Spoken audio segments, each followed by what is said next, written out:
I am the Good Shepherd, in the name of the Father, the Son, and the Holy Ghost. Amen. Christ founded the church.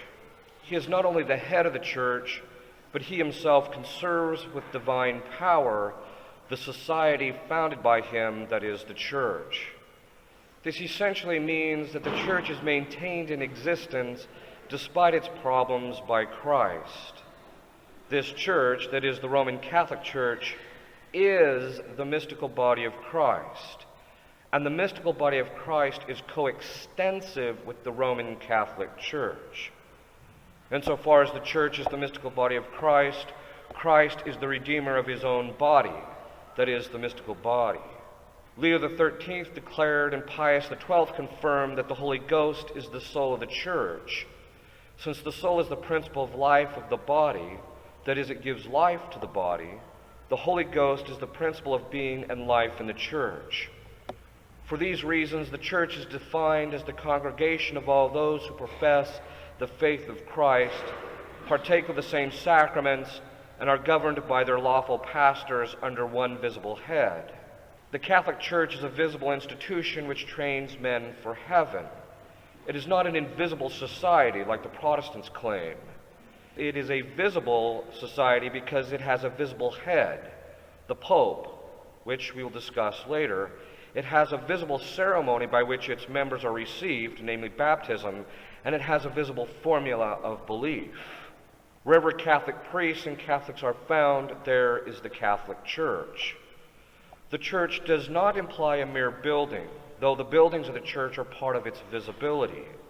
Since the church is the mystical body of Christ, it is only right that it should have a visible body, easily discernible, yet animated by spiritual principles. The church has three attributes: authority, infallibility, and indefectibility. By authority is meant the right and power which the Pope and bishops, as the successors of the apostles, have to teach, govern, and sanctify the faithful. This authority was given by Christ to the apostles when he said, "All power is given to me in heaven and in earth. Going therefore, teaching you all nations, baptizing them in the name of the Father, the Son, and the Holy Ghost, teaching them to observe all the things whatsoever I commanded you, and behold, I am with you all days, even to the consummation of the world." Also we read Christ saying to Peter, "Feed my sheep," which was his conferral on Peter the authority to govern, teach, and sanctify the faithful. Since the authority is given by God to the hierarchy, and since the natural law requires that we obey God, then we must obey the hierarchy in all of its legitimate commands. The authority of the church has been under attack on every level by virtually every agency. The authority of the church is denied and attacked from without, when non-Catholics, such as in the news media and the like, deny the magisterium's authority to govern Christ's faithful, and when they encourage Catholics to disobey the legitimate commands of the Holy Father and the bishops. We also see this when people use elements of sanctification outside the Catholic Church. It is a violation of the authority that is the right of the bishops and the Pope to determine the execution of the sacraments. The authority of the church is attacked from without, such as when bishops consecrate other bishops without a papal mandate. The attacks on the authority from within occur when bishops disobey the legitimate commands of the Holy Father, and when priests violate canon law and the rubrics of the Mass. The authority of the church is attacked when priests and faithful do not follow the moral and doctrinal teachings of the church in a spirit of autonomy and independence. The authority of the church is attacked by priests who, without a sufficient cause, break from the rightful authority of their bishop or superior and set up independent chapels and churches without the bishop's approval. The second attribute of the church is infallibility, insofar as the doctrine necessary for salvation is taught without error. This attribute we shall return unto the mark of apostolicity in a later homily. The third attribute is indefectibility. Many faithful, weakened by the massive scandals, collapse in ecclesial life, err in teaching by those not exercising infallibility, the demise of the liturgy, and so forth, have begun to question this doctrine. By the indefectibility, we mean that the church will continue until the end of time. It does not mean that the church militant will enjoy perfect Orthodox faithful, large numbers, healthy institutions, and so forth. It means that the church, with its attributes and marks and intrinsic nature, shall perdure until the end of time.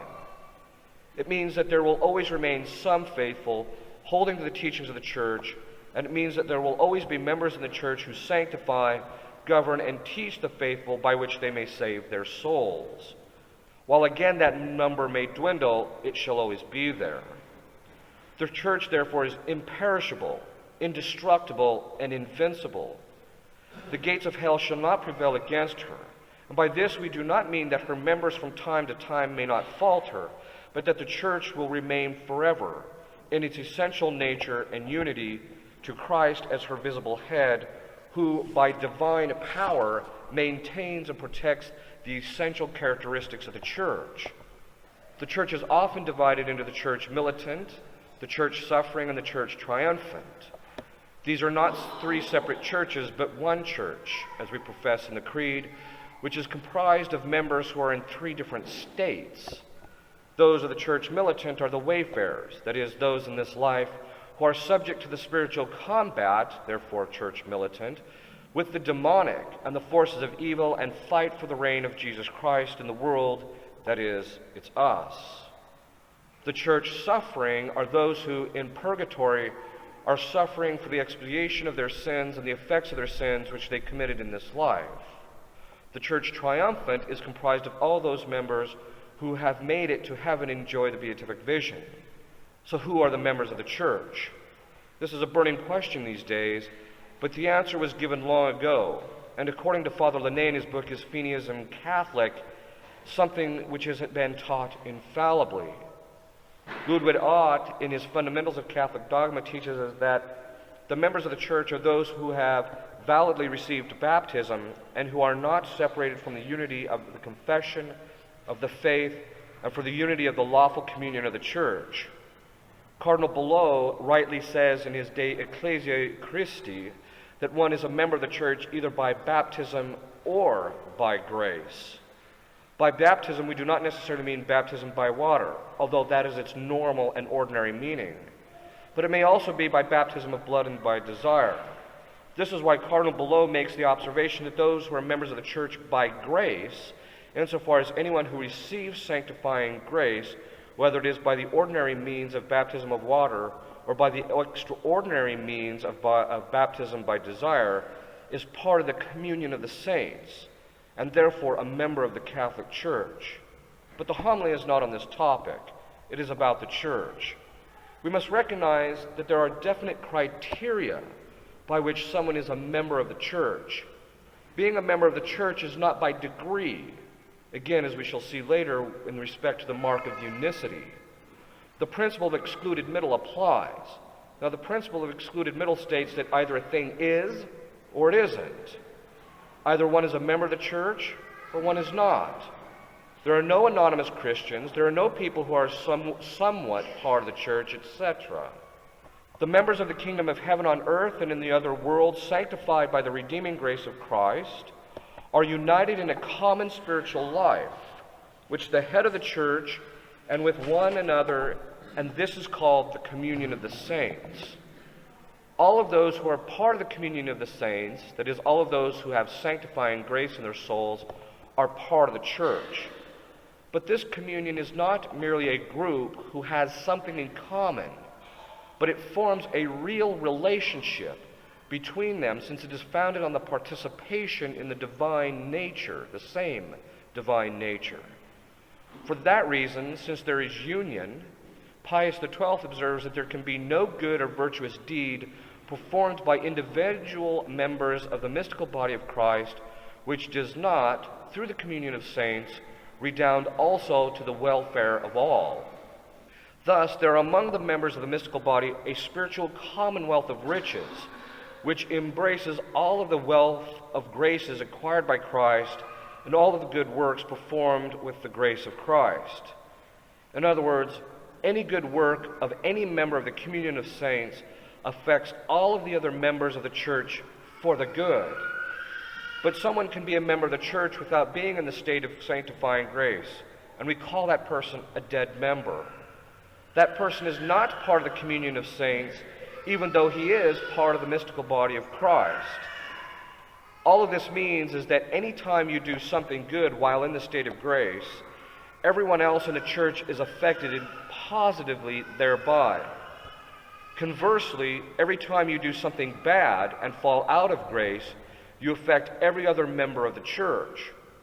What this means is that when you sin, you introduce evil in the world.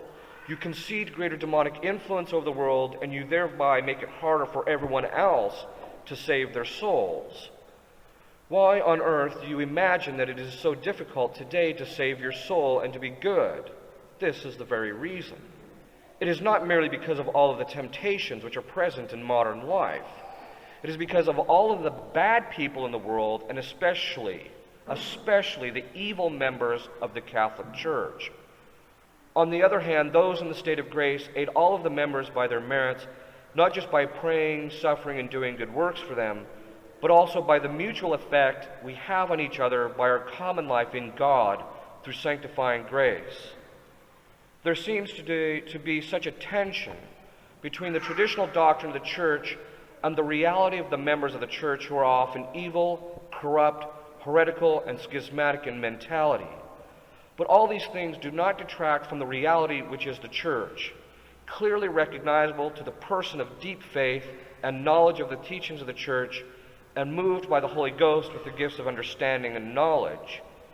There are so many errors regarding the Church that it is necessary for us to stand back and reflect upon the doctrines of the Church regarding herself, so that when adversity comes, we may remain steadfast in our faith.